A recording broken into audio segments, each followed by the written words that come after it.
এই যে আমি আজকে সুন্দর একটি ভিডিও দেখাচ্ছি, সেটি হচ্ছে আমরা এখানে দেখতে পাচ্ছি, এই তো চিংড়ি মাছগুলো কীভাবে কাটতেছি দেখেন। চিংড়ি মাছগুলো এভাবে সুন্দরভাবে সাইজ করে অনেকগুলো মাছ, এগুলো কিন্তু লাল চিংড়ি, এগুলো সুন্দরভাবে ধুয়ে এখন পরিষ্কার করতেছি। করার পর এগুলোকে আমরা এখন কুক করব। কুক করার জন্য নিয়ে গেলাম চুলায়, তেলটা গরম করে সেখানে ঢেলে দিলাম এবং মাছগুলো কিন্তু ফ্রাই হয়ে যাচ্ছে গরম তেলে। এই মাছগুলো কিন্তু খেতে ভারী সুস্বাদু।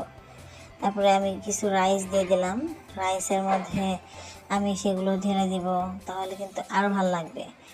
এখন আমি ভালোভাবে সেগুলো নাড়াচাড়া করে নিচ্ছি। তারপর কিছু সস টাইপের কিছু দিলাম যেন খেতে আরও বেশি সুস্বাদু হয়। কিছু ওয়াইন দিয়ে দিলাম। তারপর হচ্ছে একটি ডেকোরেশন করার জন্য সুন্দরভাবে টেবিল নিলাম এবং এটা কিন্তু ঝর্ণার মাঝখানে, কত সুন্দর বরফ, তার মাঝখানে আবার কিছু ওয়াইন। তারপর সেখানে বরফের উপরে দিয়ে দিলাম সব কিছু, দেওয়ার পর চিংড়ি মাছগুলো সাজিয়ে নিলাম এবং এখানে আমরা সুন্দরভাবে খাওয়া দাওয়া করতেছি। অনেক ভালো লাগতেছে খাওয়া দাওয়া করতে। মাছগুলো খেতে কিন্তু সুস্বাদু, অনেক বেশি মজাদার।